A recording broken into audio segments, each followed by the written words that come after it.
Alors, nous voici maintenant donc à la partie centrale de cette application. C'est là où normalement il y a vraiment bon, je peux dire de l'intelligence ou bien de notre application. Donc, alors, bon, désolé pour ce petit retard. Du coup, là, il nous faut juste une concentration et une logique pour comprendre comment tout cela se fait. Donc, je dois rappeler que l'application, c'est pour l'automatisation des processus qui existent. Et si alors on ajoute l'automatisation, il faut avoir mis en place tous les garde-fous qui éviteraient d'éventuelles erreurs au cas où on va juste cliquer sur un bouton et tout ça, tout ça. Donc, il faut mettre des garde-fous, il faut protéger, il faut assurer que tout va se faire comme il se doit, bien qu'automatisé. Donc, vous allez trouver, donc je vais expliquer cette situation et c'est là normalement le poumon euh, de cette gestion. Alors, là, on est juste au départ. Nous avons les cours, et de l'autre côté, nous avons les classes. Donc, ici, les cours, je me dis, pour pouvoir bien gérer les choses, je dis qu'il y a les cours qui peuvent être en attente. Cela signifie que le cours n'est pas encore attribué. Donc, si le cours n'est pas encore attribué, donc vous comprenez bien que logiquement, on ne doit rien faire avec, sauf attendre et l'attribuer à un enseignant. Et puis, une fois que le cours est attribué, donc ça veut dire par exemple, voilà, on donne à professeur X le cours de bioingénierie, quelque chose comme ça, ce cours-là tombe dans l'état dit en cours. Donc, ça veut dire que ce cours, on peut le programmer pour enseignement, oui, et puis donc on peut faire, donc d'abord, avant d'arriver au, à la gestion des notes, il faut d'abord gérer les enseignements, donc les horaires. Donc, lorsque le cours est en cours, donc entre états, vous voyez que en bleu sont les états pour un cours donné. Et plus on avance, nous allons comprendre la nécessité de mettre en place cette gestion. Donc, lorsque le cours est en cours, ça veut dire que il est attribué, donc les enseignements avancent ou en attente, donc les enseignements peuvent ne pas avoir commencé, mais le cours est là. Il peut être programmé, il peut être, voilà. Du coup, lorsque le cours est en cours, on peut programmer, on peut le programmer pour enseignement. Donc, cela, vous voyez, horaire, enseignement. On peut aussi le programmer pour évaluation. Donc, du point de vue prévisionnel, on peut prévoir que l'examen de ce cours va se passer dans 4 semaines, bien qu'il soit encore en cours. Et on peut déjà programmer son examen si on considère qu'à cette date, les enseignements de son cours seront achevés. Et donc, nous disposons aussi de mécanismes de validation des prestations. Ça veut dire quoi? Normalement, l'horaire, c'est une prévision et la prévision peut ne pas se mettre en place à 100%. Donc, nous disposons de mécanismes de dire cette horaire, cette prestation a été validée. Si la prestation a été validée, et donc c'est là où on va préciser le nombre d'heures, donc quand est-ce que le cours a commencé et quand est-ce que le cours a terminé. Donc, par exemple, on peut avoir prévu que le cours commence à 8 heures pour se terminer à midi, mais voilà que l'enseignant arrive à 9 heures et à 11h30, il y a une urgence qui lui demande et il est parti. Dans son cas, bien que c'était les 4 heures qui étaient prévues, donc entre 8 heures et 12 heures, notre application a cette capacité de pouvoir gérer, de pouvoir donc avec précision dire Pour ce créneau qui avait été prévu pour 4 heures, finalement, ce sont les 2h30 qui ont été prestés. Voilà. Et puis, on va valider les prestations et à un certain moment, si le cours est terminé, donc on va dire, est-ce que le cours est terminé? Si oui, on va pouvoir le mettre dans l'état clôturé. Donc, un cours clôturé, c'est très important. Donc, lorsqu'une personne voudra pouvoir, par exemple, le mettre sur l'horaire, il ne pourra pas le faire. Donc, l'application gère ces éventualités. Si le cours est clôturé, il est clôturé. Soit vous le remettez dans l'état en cours pour pouvoir le programmer, ou sinon, vous ne pourrez pas. Donc, voilà, c'est juste pour contrôler tous ces trucs. Et sinon, si le cours n'est pas clôturé, on va continuer à valider ses prestations. Après, donc, comme je viens de le dire, si le cours est clôturé, si le cours, donc si le cours est clôturé, il va se retrouver dans l'état clôturé et on va vérifier si tous les cours ont été clôturés. Donc, par exemple, s'il y a 18 cours, il y a le premier qui est clôturé, le deuxième, le troisième, et voilà. Lorsque les 18 cours seront clôturés, c'est là où on pourra prétendre à faire une délibération. Mais là, on y arrive un peu plus tard. Je monte ici vers l'état clôturé. Donc, le cours est déjà clôturé.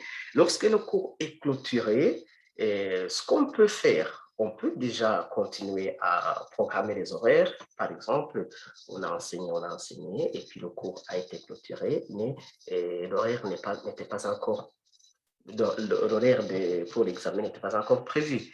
Et donc, dans son cas, et même si le cours soit clôturé, on peut continuer à le programmer pour évaluation. Mais bien sûr, pour un cours, il y a une seule évaluation par session.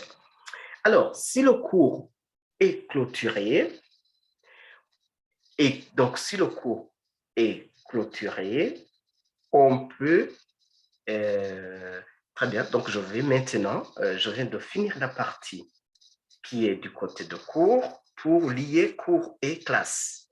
Donc, la classe, initialement, elle est dans l'état, il y a l'état que je n'ai pas mis là-bas, c'est juste l'état en attente. Donc, en attente, c'est lorsqu'on l'a créé, mais on ne l'a pas ouvert. Très bien. Donc, je dis, le cours et la classe est en cours. Donc, ça veut dire, on peut faire des activités. Donc, sa délibération n'a pas encore. Donc, les sessions ne sont pas clôturées jusque-là. Alors, si un cours est déjà clôturé et que la classe est encore en cours, on peut faire quoi? On peut déjà commencer à saisir les notes de première session. Donc, tout cela va se faire dans l'ordre. La note de première session. Il faut bien comprendre parce que et après, il va y avoir la saisie des notes de deuxième session. Mais c'est après que la première session est finie. Et tout ça doit être minutieusement contrôlé, comme vous allez le voir lorsque je vais passer vers la partie pratique. Alors, si le cours est clôturé et que la classe est encore en cours, nous allons saisir des notes. Donc, cela dit, donc lorsque le cours n'est pas encore clôturé, l'enseignant ne pourra pas s'aventurer à saisir les notes. Donc, ça, c'est juste pour qu'il y ait un contrôle. Et qui clôture le cours? C'est le répondant. Par exemple, dans les cas-là, c'est là où, dans un département donné, c'est là où, à un certain moment, on dit que ce cours, compte tenu de ce que, voilà, de l'état d'avancement, le cours est clôturé. Donc, tout cela, on va voir dans la partie pratique. Donc, si le cours, donc, je me répète un peu, si le cours est clôturé et que la classe est encore en cours, on peut saisir les notes de première session. Alors, est-ce que toutes les notes sont disponibles? Donc, si toutes les notes sont disponibles, on peut délibérer. Et délibérer, mais pour délibérer, il faut que deux conditions doivent être réunies. D'une part,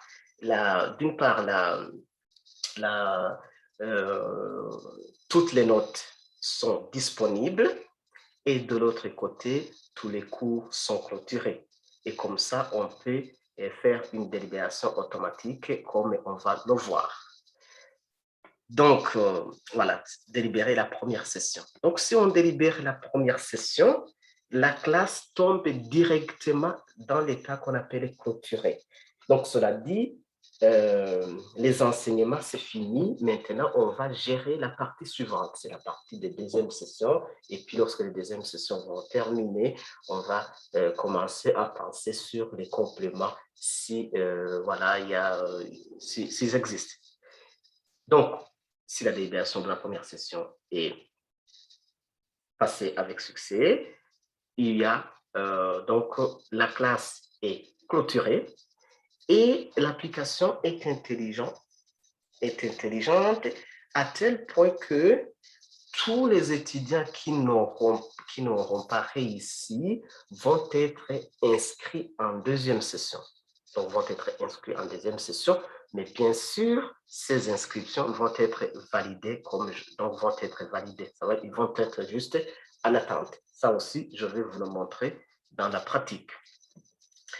Et puis, donc voilà, et lorsque la classe est clôturée et que donc on peut continuer à saisir, on peut saisir les notes de deuxième session, et lorsque toutes les notes de deuxième session sont saisies, on peut délibérer la deuxième session. Et si la deuxième session a eu lieu,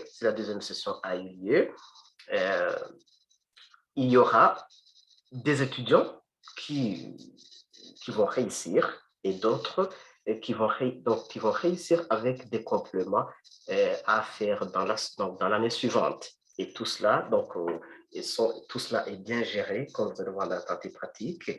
Et voilà. Donc, grosso modo, la force de tout cela, c'est que toute l'information ici qui va du côté de cours, des enseignements, des évaluations, comme ils sont étroitement liés, sont consolidés. Donc, du coup, ils sont ensemble et on pourra toujours retrouver toutes ces informations. Donc, la suivi des compléments aussi, si à chaque fois que l'étudiant va essayer de valider son complément, l'application va vérifier toujours si bon, il reste encore d'autres compléments et toute l'information sur l'état académique de l'étudiant va être fournie, comme vous allez le voir dans la suite. Donc, pour résumer, qu'est-ce que, du côté, après avoir mis en place tout cela, qu'est-ce qu'on peut s'attendre du côté des enseignements, puisqu'ici on voit les enseignements et les évaluations. Qu'est-ce qu'on peut s'attendre? Donc, avec la gestion des enseignements, on est à mesure de mettre en place l'offre de formation, donc ça veut dire la création des unités d'enseignement et des cours. On a la possibilité de télécharger l'offre de formation annuelle par faculté, département et ainsi de suite. On est à mesure de mettre en place des horaires pour enseignement et évaluation.